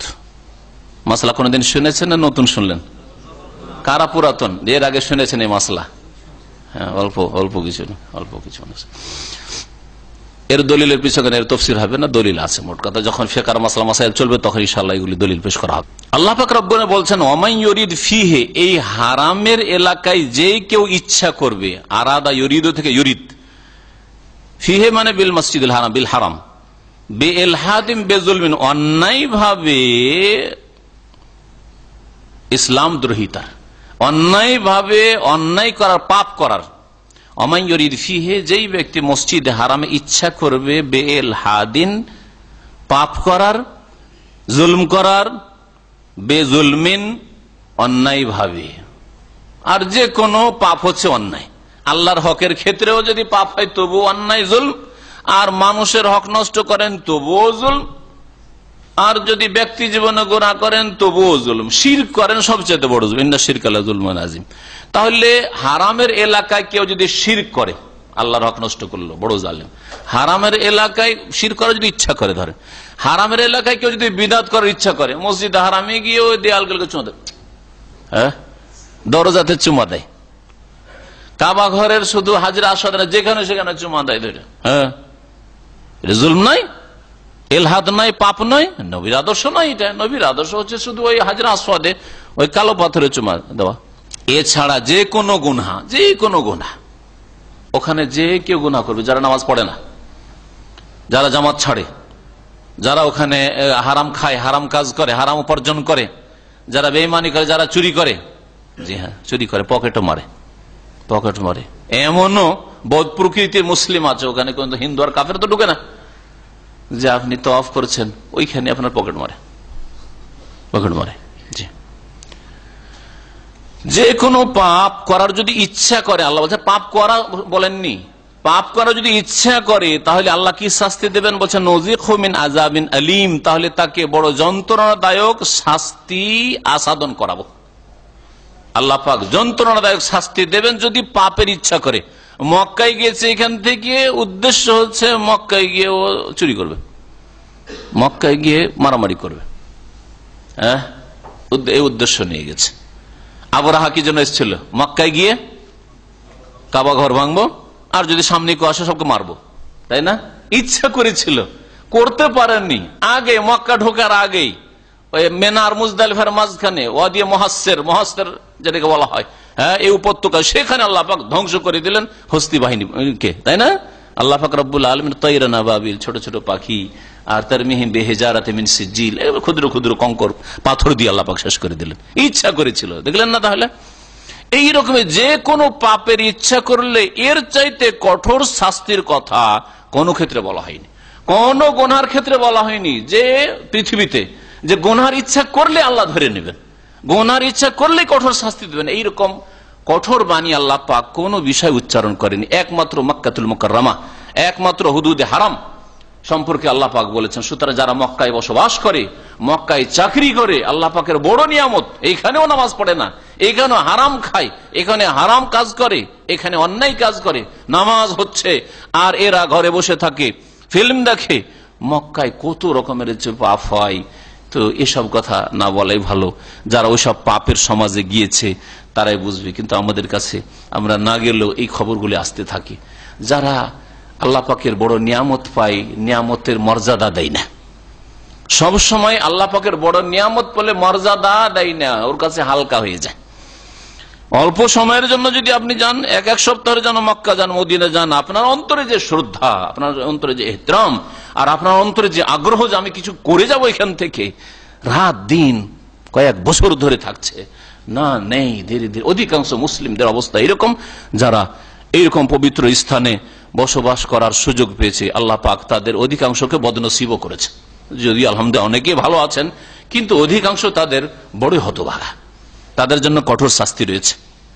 এই আয়াতের আযাবের ভয়ে আব্দুল্লাহ বিন আব্বাস রাদিয়াল্লাহু তাআলা, প্রখ্যাত সাহাবী আর মুফাসসির, হাবরুল উম্মাহ, এই উম্মতের সবচেয়ে বড় আলেম বলা হয়েছে তাকে, তিনি এই ভয়ে বলছেন মক্কায় আর বাস করব না, আমি মক্কায় বাস করব না, আল্লাহর আযাবের ভয়ে, যে কখনো মনে শয়তানি খেয়াল চলে আসতে পারে, আর আল্লাহ বলছেন কঠোর শাস্তি দেব ইচ্ছা হইলেই, সুতরাং আমি মক্কা ছেড়ে চলে যাই তায়েফে। তায়েফে বসবাস করতেন শেষ যুগে, আর তায়েফে তার ইন্তেকাল হয়েছে, তায়েফেই কবর আছে, তায়েফেই আব্দুল্লাহ বিন আব্বাস রাদিয়াল্লাহু তাআলা আনহুর কবর আছে। যদিও আহলে সুন্নাত ওয়াল জামাতের সহি আকীদা হচ্ছে যে শুধু গুনার ইচ্ছা করলে আল্লাহ পাকড়াও করবেন না, তবে গুনার ইচ্ছা করার পরে করতেন কাজটা, কিন্তু করতে পারলেন না, তাহলে পাকড়াও করবেন আল্লাহ। গুনার ইচ্ছা করার পরে যদি আল্লাহর ভয় আপনি ছেড়ে দেন, মনে একটা শয়তানি খেয়াল আসলো, আর তারপর আল্লাহর ভয় ধরলো আপনাকে, তখন ছেড়ে দিলেন আপনি, আল্লাহর ভয় ধরলো, তখন সেখান থেকে পলায়ন করলেন, হ্যাঁ, তাহলে আল্লাহ পাক ধরবেন না, বুঝলেন না? এইরকম ওয়াসওয়াসা, কুমন্ত্রণা মানুষের অন্তরে অনেক সময় আসতে থাকে, কিন্তু আল্লাহর ভয় আপনি পিছে সরে গেলেন, তাহলে ধরবেন না আল্লাহ পাক রব্বুল আলামিন। কিন্তু মনে আপনার অসৎ উদ্দেশ্য ছিল যে আমি এইরকম কাজ করবো, অন্যায় কাজ করবো, বুলু ফিল্মে সিডি তলাশ করছেন যাচ্ছেন, আর তারপরে ধরাধরি চলছে, শিখতে কি ধরাধরি চলছে, পালাইলেন, কিন্তু আসলে কেনতেন। গুনাহ হবে না? হবে না? গুনাহ হবে, গুনাহ হবে।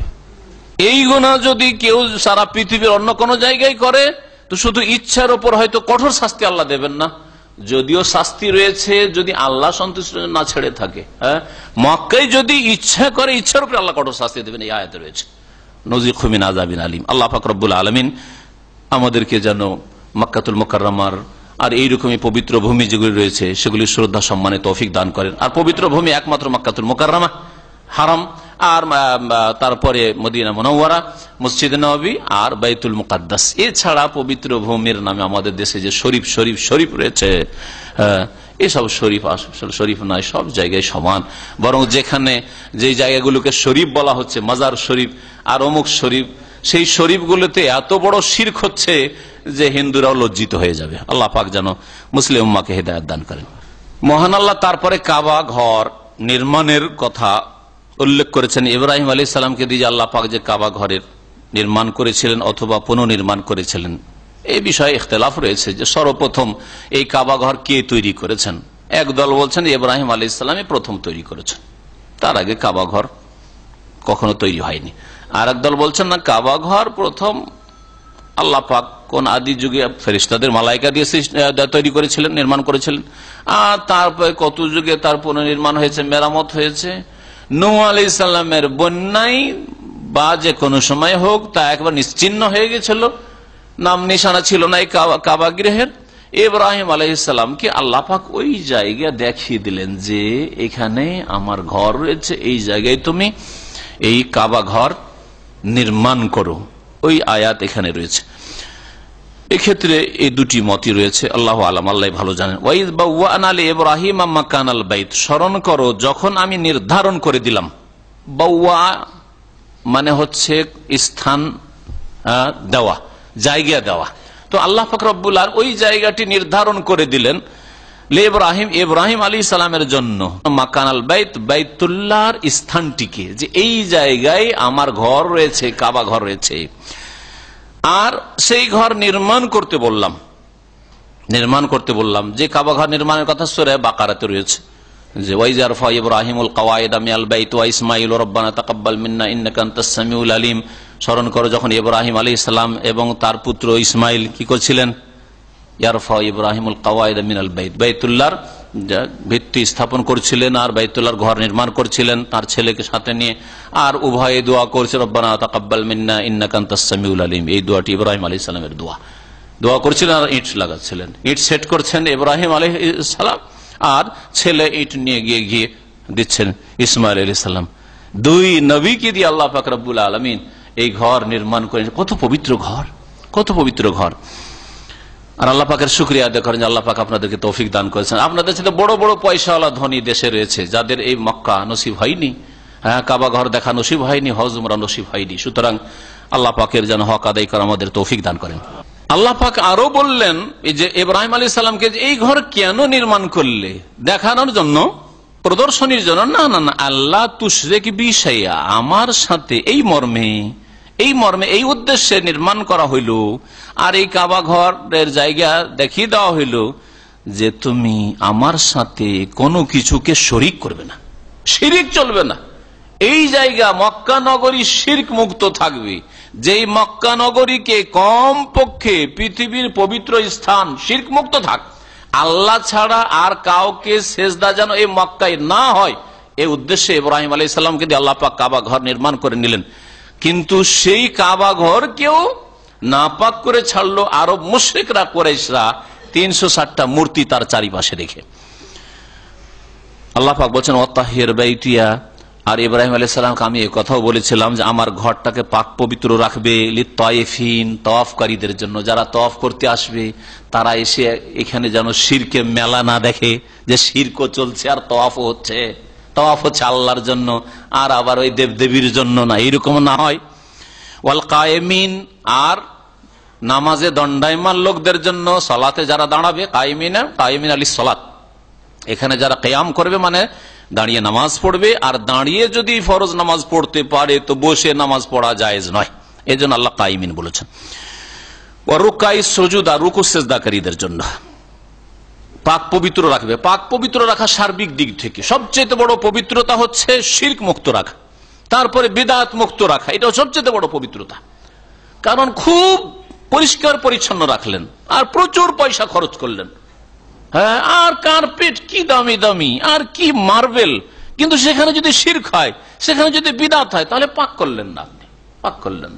এই জন্য প্রথম আল্লাহ পাকের ঘরকে, মসজিদে হারাম আর যে কোনো মসজিদ হোক, পাক রাখতে হবে শিরক থেকে, বিদআত থেকে। মসজিদে মিলাদ পড়বে সম্মিলিত, মসজিদে সম্মিলিত জিকিরের বিদআত করবে, মসজিদে হু হু হু হু করে বিদআতি জিকির করবে, আল্লাহ আল্লাহ করবে, ইল্লাল্লাহ ইল্লাল্লাহ করবে, এরা বিদআত থেকে পাক করলো না মসজিদকে। ওয়াতাহির বাইতিয়া, আমার ঘরকে পাক রাখ। মসজিদে এসে বহু রকমের বিদআত করবে, শিরক করবে, মসজিদে বলবে ইয়া গাউসুল আজম। আমি নিজের কানে শুনেছি, মসজিদে মোনাজাতে সালাম ফিরার পরে গৌসুল আজম বলছে গৌসুল আজম। আমি নিজে দেখেছি, শোনা কথা নেই, মসজিদের ওপর 5 তলা মসজিদে লেখা আছে দেওয়ালের ওপর ইয়া গৌসুল আজম মাদাদ, ইয়া গরিব নওয়াজ মাদাদে লেখা আছে। জি হ্যাঁ, চোখে দেখার কথা বলছি। তাহলে পবিত্র করলো মসজিদকে, শুধু নামাজ পড়লেই হবে আর পরিষ্কার পরিচ্ছন্ন রাখলেই হবে আর কার্পেট বিছালেই হবে আর পাকা হইলেই হবে না। শিরক থেকে, বিদাত থেকে পাক করতে হবে প্রথমে, তারপরে পরিষ্কার পরিচ্ছন্ন রাখতে হবে। আল্লাহ পাক রব্বুল আলামিন কাবা ঘর নির্মাণ করে নিলেন ইব্রাহিম আলাইহিস সালামকে দিয়ে। তারপরে ইব্রাহিমকে বললেন এখন এলান করো, ঘোষণা করো। বলছে কি ঘোষণা করো? আল্লাহ হজের ঘোষণা করো। আমি ঘর নির্মাণ করালাম তওয়াফকারীদের জন্য, তওয়াফ হজে এসে করবে, উমরাই করবে, তো হজের জন্য ঘোষণা করো। তখন ইব্রাহিম আলাইহিস সালাম তাফসিরে এই রিওয়ায়াতটি বর্ণনাটি রয়েছে যে ইব্রাহিম আলাইহিস সালাম বললেন ওয়া মা ইয়াবলুগু সাউতি, হে আল্লাহ আমার আওয়াজ কোথায় আর পৌঁছিবে? এখান থেকে যদি আমি চিৎকার করে বলি তো একটিও লোক শুনতে পাবে, চারিদিকে পাহাড় আর লোকজন কোথায় আছে, জনবিহীন এই প্রান্তরে, মক্কায় তো লোকই না, সারা পৃথিবীর লোককে আপনি ঘোষণা করতে বলছেন। আল্লাহ পাক বললেন যে তোমার কাজ হচ্ছে ঘোষণা করা, ও আলাইয়াল বালাগ, আর পৌঁছে দেওয়া, আওয়াজটা পৌঁছে দিতে হবে, এটা আমার কাজ। তাফসীরের রিওয়ায়াত তাতে রয়েছে যে ইব্রাহিম আলাইহিস সালাম ওই কাবার পাশে যে উঁচা পাহাড় রয়েছে, পাহাড়ের উপর চড়লেন, জাবাল আবু কুবাইস বা কুয়াইকান, দুটো পাহাড় পাশাপাশি আছে, চড়লেন। আর চড়ার পরে উচ্চ স্বরে বললেন ইয়া আইয়ুহান নাস, হে মানব সকল, ইন্নাল্লাহা কাদ ফারাযা আলাইকুমুল হজ, আল্লাহ পাক তোমাদের উপর হজ ফরজ করেছেন, ফাহুজ্জু, তোমরা হজ করো, হজ করো। সারা পৃথিবীর যে কোনো মুসলিম শুনলো, যারা তখনকার ছিল, ইমানদার যারা ছিল শুনলো। আর যত প্রজন্ম আগামীতে হতে পারে, ফি আরহামিন নিসা ওয়া আসলাবির রিজাল, এইভাবে হাদিসে রয়েছে, বাপের পৃষ্ঠদেশে বা মাতৃগর্ভে, মায়ের জরায়ুতে শুনলো। আর যারাই লাব্বাইক বলেছে তাদের হজ নসিব হবে। বরং একটি রিওয়ায়াতে রয়েছে, আল্লাহু আলাম কতদূর সহি, যতবার লাব্বাইক লাব্বাইক বলেছে ততবার হজ নসিব হবে। বলে আলহামদুলিল্লাহ, যে যতবার হজ করতে পারছেন ততবার তাহলে আপনি রুহের জগতে লাব্বাইক লাব্বাইক আল্লাহুম্মা লাব্বাইক লাব্বাইক লা শারীকা লাক লাব্বাইক বলেছেন। এই তালবিয়া এই জন্য হজে উমরায় শরীয়তে রাখা হয়েছে।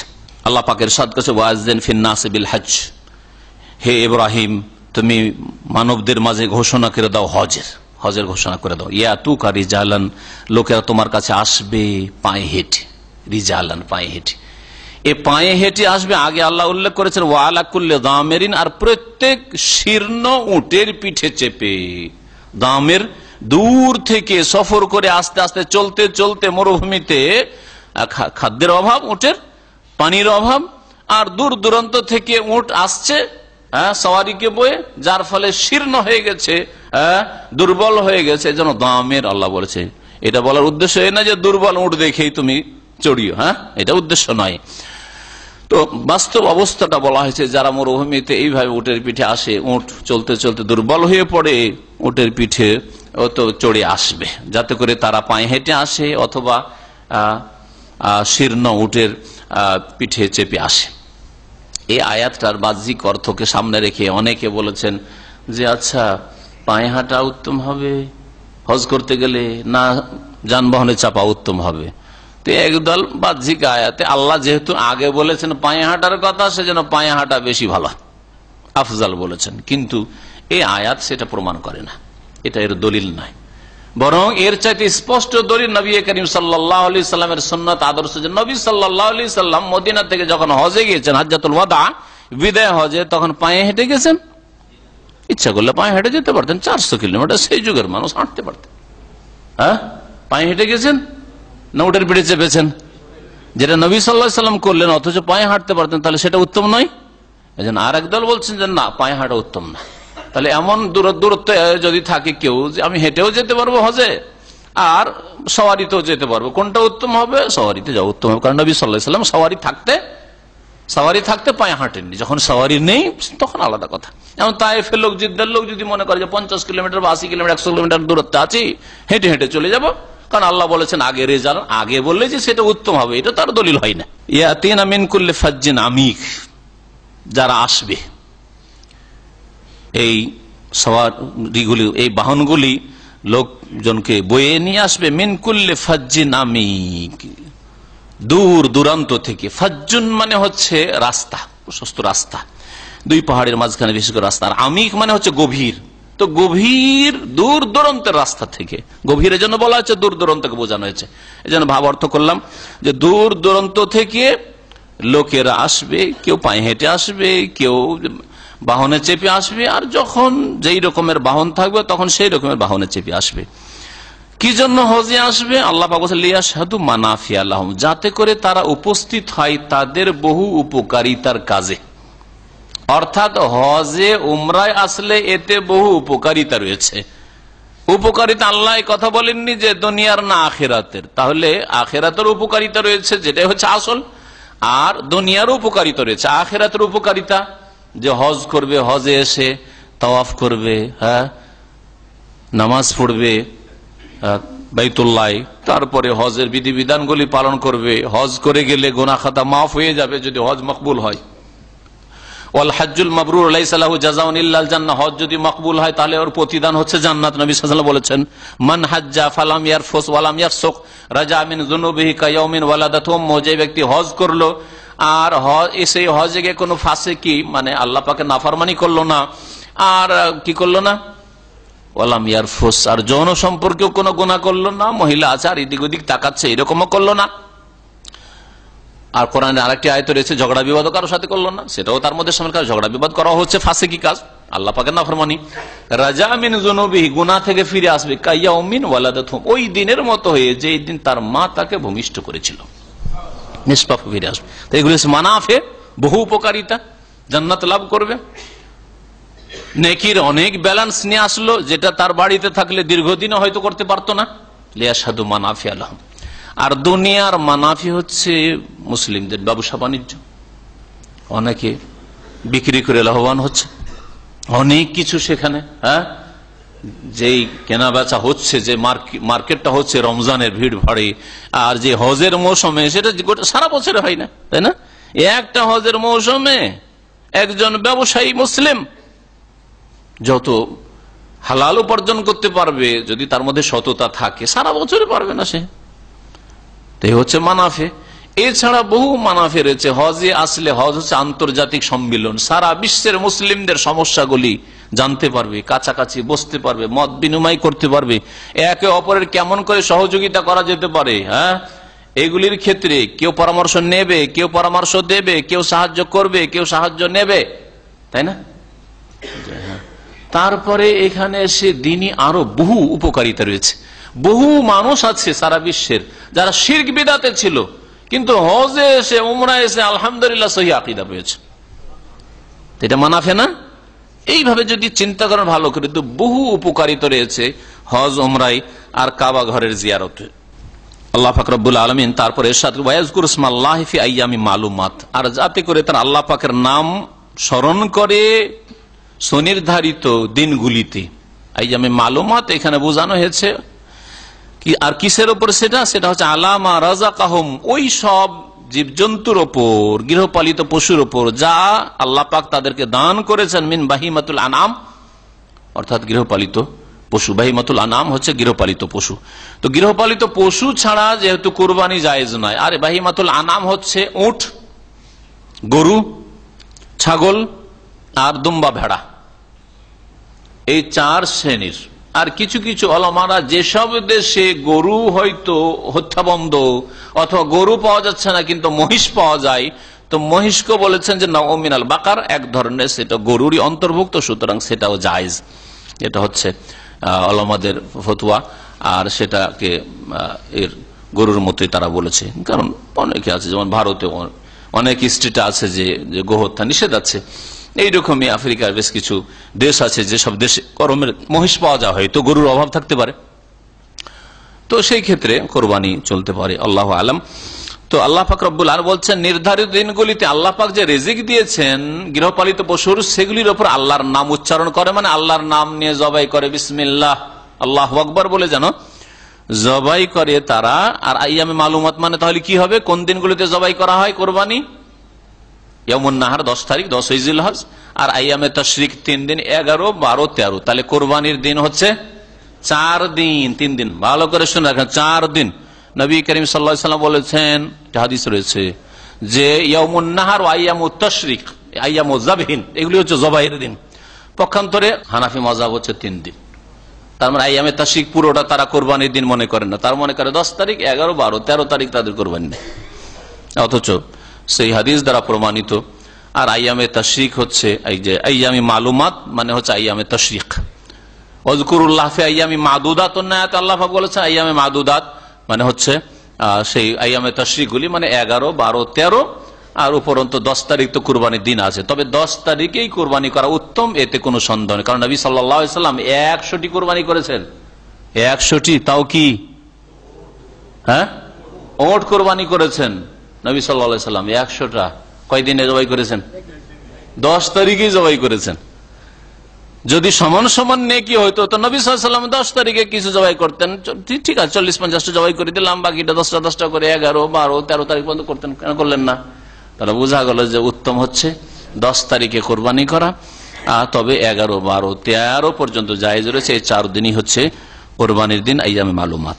আইয়ামে মালুমাত কোরআনের ভাষায় কোন কোন তাফসীরকাররা বলেছেন যে আইয়ামে মাদুদাত যেখানে রয়েছে ওয়াজকুরুল্লাহ ফি আইয়ামি মাদুদাত সূরা বাকারায়, ওর অর্থ হচ্ছে আইয়ামে তাশরিক। আর আইয়ামে মালুমাত মানে জিলহজ মাসের প্রথম 10 দিন, মানে 1 তারিখ থেকে শুরু করে 10 তারিখ পর্যন্ত। এই তাফসীরও করেছেন। তো ওখানে তো কোরবানি তো করা যাবে না, তাহলে সেখানে জিকির আজকার রয়েছে, তাকবীর রয়েছে, তাকবীর পাঠ করা রয়েছে। ফাকুলু মিনহা, আল্লাহ বলছেন এই কুরবানির গোশত থেকে, হাদির গোশত থেকে তোমরা খাও। আতএমুল বায়েসাল ফাকির, আর দুস্থ অভাবীদেরকে খাও। বায়েস দুস্থ, অসহায়, অভাবী যারা, তাদেরকে খাও। আল্লাহ পাক শুধু বলেনি যে ভিক্ষুকে, সাইল, আরবিতে সাইল মানে ভিক্ষুক। তো আমাদের দেশের মানুষরা যারা ভিক্ষা করতে আসে ওদেরকে দেয়, না না না, সাইল নাই, ফাকির, অভাবী। কিন্তু লজ্জায় হয়তো চাই না, জানেন যে অভাবী, এর কোরবানি হয়নি অথবা কোরবানি দিতে পারেন না, সারা বছর কখনো এর গোশত নসিব হয় না, এরা ফাকির, ওদেরকে দিতে হবে। এরা মিসকিন, এদেরকে দিতে হবে। ওয়াতেমুল বায়েসাল ফাকির, দুস্থ অভাবীদেরকে তোমরা খাও। অতঃপর যখন কুরবানি করা হয়ে যাবে তখন তাদের যেন ময়লা আবর্জনা তারা দূর করে নেই, পরিচ্ছন্নতা যেন গ্রহণ করে, পরিষ্কার পরিচ্ছন্ন হয়ে যায়।